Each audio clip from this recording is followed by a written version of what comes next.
What's up mga kabutingting? Ah, Nandito tayo ulit sa ginagawa natin. Babalikan natin to kasi sayang eh. Balikan natin tong computer na to, tong motherboard na ginagawa natin. Si Dell. Ang re-recap ko lang po, ang problema po nito is may charging indicator siya, pero pag pinress mo yung power button, wala po siyang response. So nag-check na po ako sa mga inductor. 19 volts lang at saka 5 volts lang ang meron sa kanya.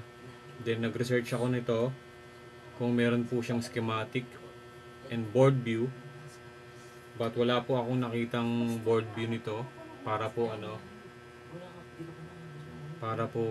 mas madali nating makita kung nasaan ang 3 volts and 5 volts, 3 volts and other voltages nito.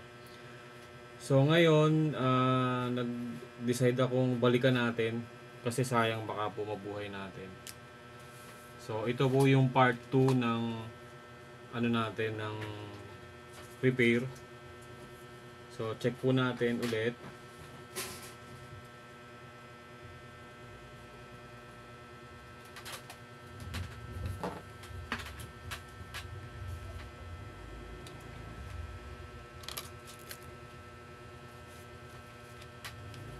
Maghanap tayo ng mga shorted sa kanya. Baka meron sa kanyang short or leak.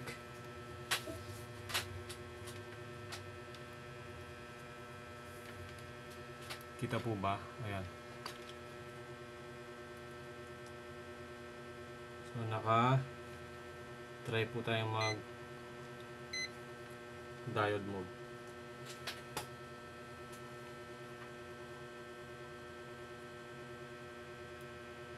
Check po muna tayo ng mga capacitor.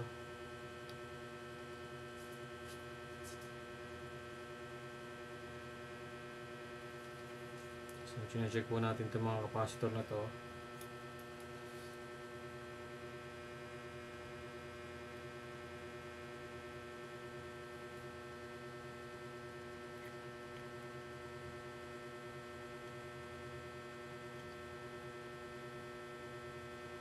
So good.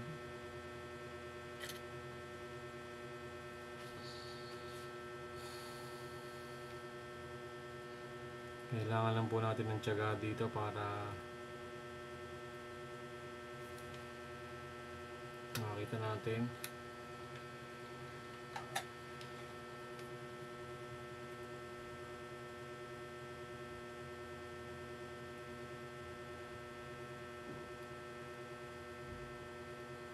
So dito okay lang, malapit siya sa processor.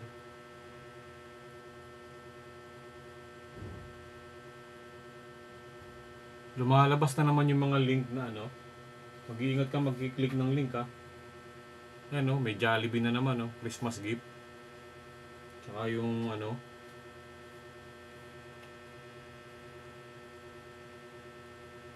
dami na naman naglalabas sa mga link. Ingat po tayo mga kabutingting sa pag-click ng link.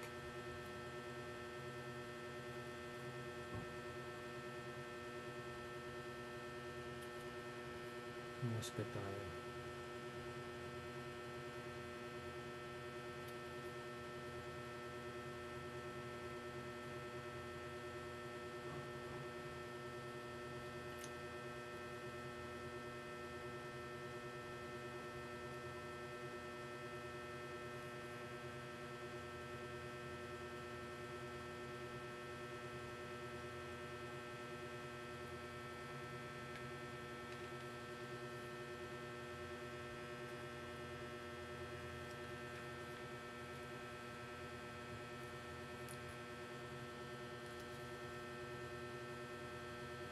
Tayo sa kabilang side.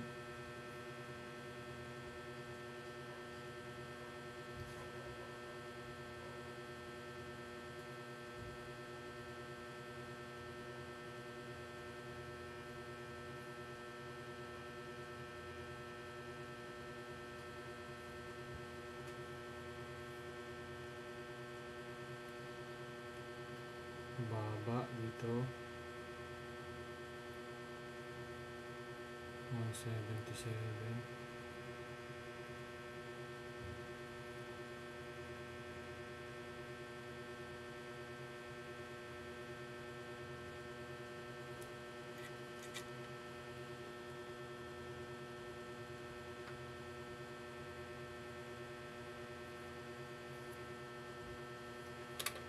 Para po nakikita niyo.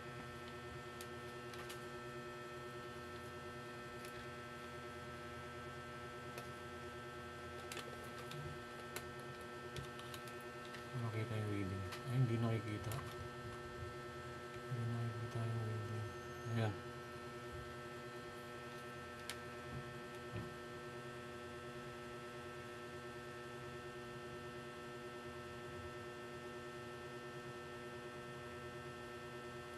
Lobat pa.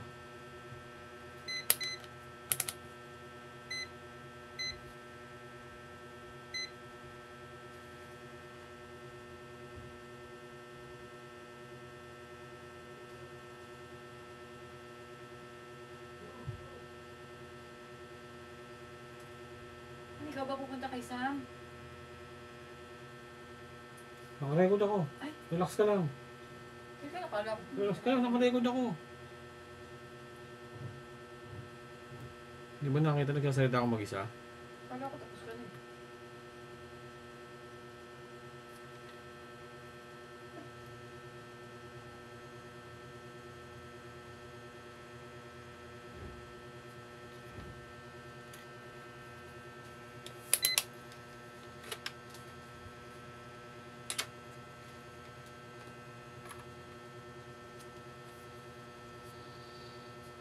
Ay, naku.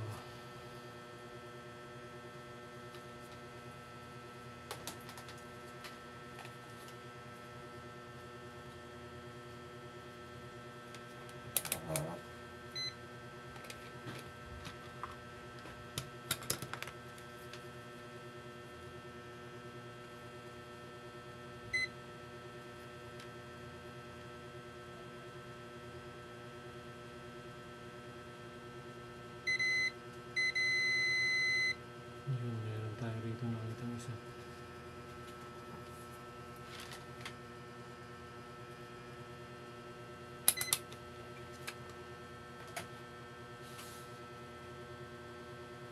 Meron tayong nakita ano rito.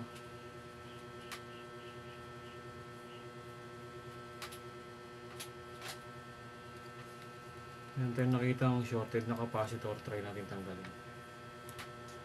Ay, naku.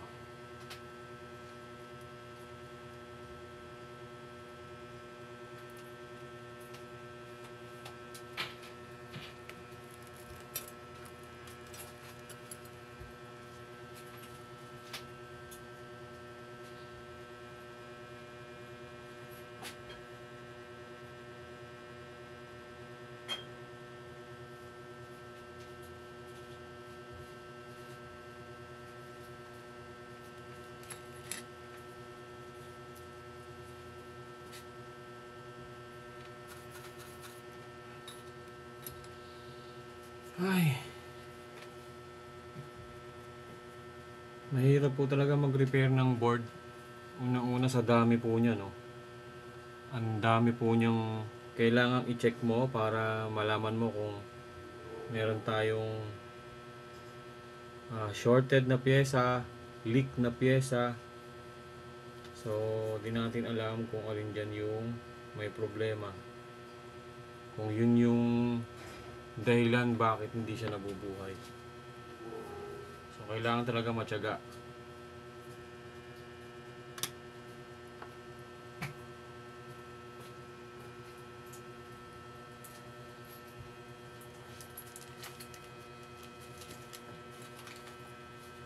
Pili.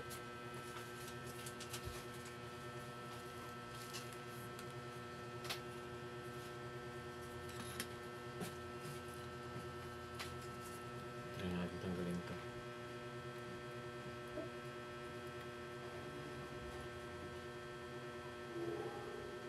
Uy. Nahulog pa. Saan na yun? Ayun.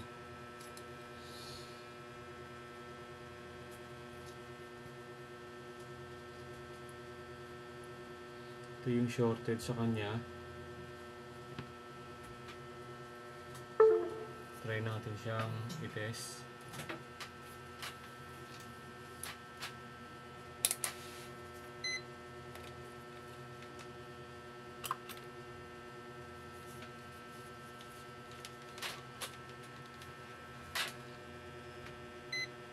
Buzzer mode muna tayo para continuity muna tayo para malaman natin kung shorted tong isa na to. Ayun, shorted nga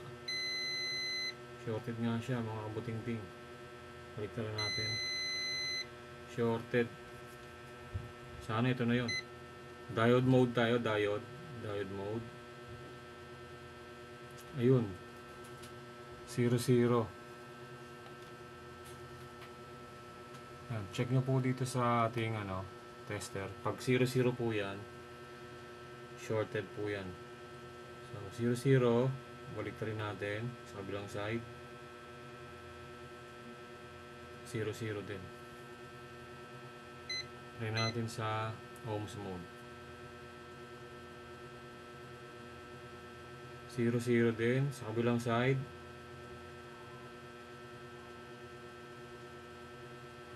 0 din. Check natin yung pinagtanggalan kung shorted pa rin siya. Ayun, hindi na. 3.0 kilo ohms na tayo. Buzzer mode. Para malaman natin kung magbibip. Ayun, OL. Wala tayong nare-receive. Diode mode. Natin 0.4 ang ating diode mode.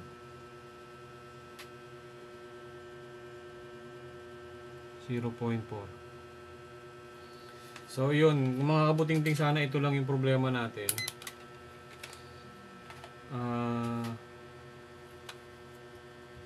Check muna natin, tabi muna natin tong capacitor niya, then palitan natin after pag nabuhay. Sana mabuhay para masaya. Testingin po natin. Hingin natin ng fan.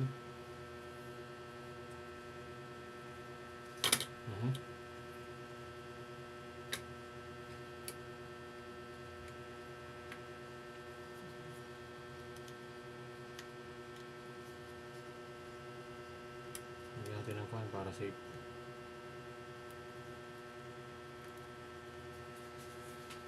Okay. Try natin gumamit ng saan ba yun natin? Yun.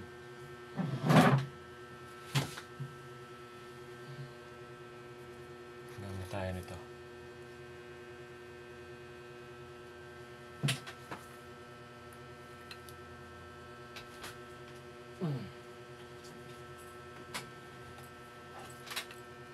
Gamitan natin ng converter siya.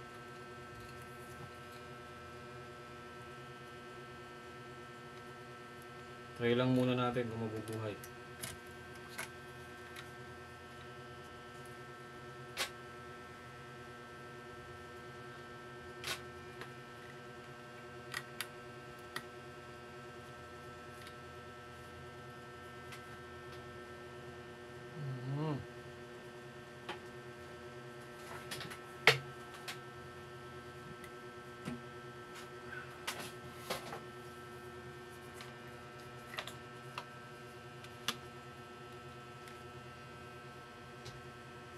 Keyboard.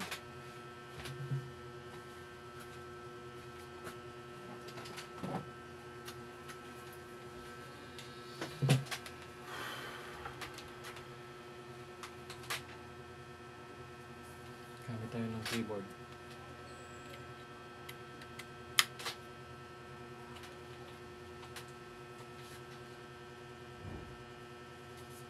Try natin si power supply. Hindi ko pa nakabasa. Sorry.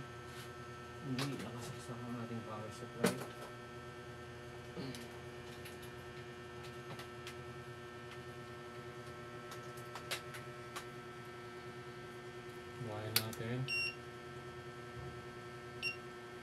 Press. So may ilaw, tumaas siya. Nagda-drop yung ano niya. Try nating press. Ayun, tumaas na yung ano niya. Oh. Yan, kabuting-ting, tingnan natin kung mabubuhay siya.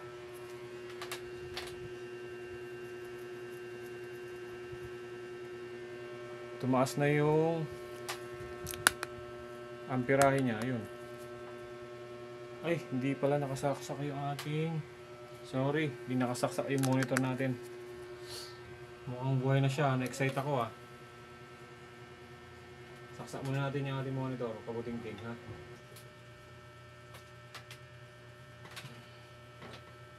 Saan yung monitor natin? Monitor. Yung saksakan ko kasi yung outlet, tatlo lang yung plug niya. Ayun oh.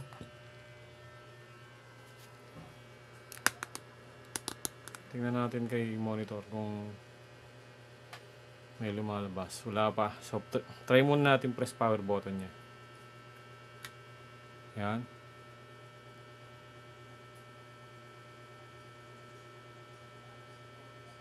So, 73. Press ulit natin yung power button. 0.4. So mag-aano yan, yan nagre-restart siya.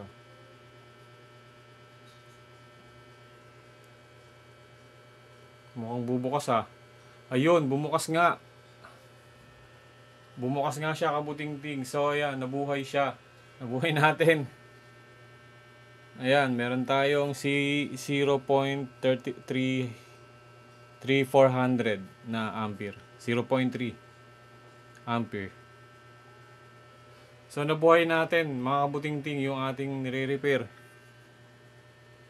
Sabi ko na eh. So ang nagpapahirap sa kanya is ang reason bakit siya hindi nabubuhay is yung isang capacitor, ito. Yung tinabi ko na to. Yan, isang capacitor na yan, ang maliit na yan, yan ang dahilan. So sa ngayon, kabuting-ting, buhay na siya. Hanap lang tayo ng capacitor na kaparehas niya, then kakabit natin. Then assemble na lang natin. Tapos papakita ko sa inyo na na nabuhay na. So sa ngayon, kabuting-ting, yung ating nire-repair ay nabuhay na. So masaya na po yung kliyente natin. From kliyente natin, huwag kami ngayon na. Masaya na yung kliyente natin from Tagaytay. So, from Tagaytay to Navotas. So, salamat po sa inyong tiwala. At kahit po ganun kalayo ay pinagkakatiwalaan niya po tayo. Ayun, siguro assemblein ko na lang muna. Ikakat ko muna to o ipopost ko muna yung video natin, then assemblein ko. Pag na-assemble ko, napakita ko na lang po sa inyo yung testing na lang po natin. So, yun po. So, yun guys. Balik po tayo. Ito po yung Dell na ginagawa natin. Then, inassemble ko na siya. Ititest na lang po natin. Para po makita natin kung goods na po ba siya. So, buhay natin yung power supply. Open na natin si laptop. Sige, at hawakan natin tong ating camera. Buksan natin to. So meron po siyang 190 plus na ampere or current. Press natin tong power button. Tumaas siya. 0.6, 0.5. Ayun, mga kabuting-ting, buhay na siya. Ayan na siya. So, ito po, nabuhay na po natin yung laptop ni client natin. So, takpan na lang natin yung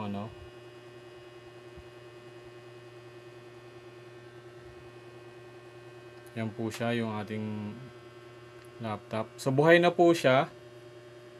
Hindi ko lang alam password nito.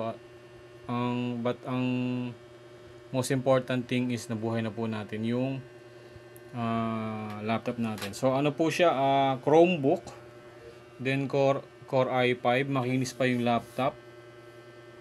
Sayang naman kung ano. Kaya nang hinayang po ako, kaya po siya ginawan ko siya ng part 2 para tingnan natin kung magagawa natin ng paraan. Then yun nga po, natsambahan natin, yun, gumagana na po yung ating power supply. So meaning okay na po yan. So ito po si Ma'am Gia is from Tagaytay City pa to. Pinalalamove niya yung laptop niya sa atin. Then yan. Makikinis pa yung laptop niya, oh. Sobrang kinis pa, para pa siyang bago. So pinadala niya po tong laptop niya sa atin from Tagaytay. And ang sabi po ng may-ari nito is dinala na nila sa SM to. Pina-check na nila, and upon sa checking nila is motherboard daw yung issue. So inano po sa akin, pinadala po sa akin, then yun, during that time na nire-repair natin siya, nandun po sa part 1, pinalam natin kung ano yung main issue ng laptop. Ayun nga, habang ginagamit niya, namatay. Then nung binuksan ko yung laptop, talagang talagang makinis pa talaga. So again, maraming salamat sa mga subscribers at hindi pa subscribers na nanonood sa atin. Kung meron po kayong laptop na gusto niyo ipa-repair, ito kagaya po nito, from Tagaytay City pa po ito. So ilang oras ang biniyahe nito bago makarating sa akin? 3 hours. So sulit naman po yung yung binayad niya sa Lalamove tsaka yung travel time. Nagawa po natin yung laptop niya. So yun, kung meron po kayong mga computer problem, laptop or desktop, pwede po kayong mag-message sa ating YouTube channel. Pwede po kayong mag-comment dun sa ating mga video, and para po makita ko, then kung gusto niyo magpa-repair, bibigay ko po sa inyo yung lahat ng information ko, ang address, contact number, YouTube channel, Facebook page, para po ma-contact niyo po ako. So yun, maraming salamat po. Again, nakabuhay na naman po tayo ng isang laptop. Meron naman tayong mapapasaya na customer natin. Ayun, ito pong computer na to, hindi ko in-expect na mabubuhay pa natin. Kagaya nga po ng sinabi ko, hindi lahat ng computer kaya natin mabuhay. Hindi po lahat. So yun, sinuwerte lang po yung may-ari nito dahil nabuhay po natin. So nagbaka sakali lang ako kasi sayang, ang ganda pa, ang kinis pa ng laptop. So yun. And nakita naman natin kung anong problema. So yun, maraming salamat mga kabuting-ting, at lagi po tayong mag-iingat, and God bless po. Salamat po. Bye-bye.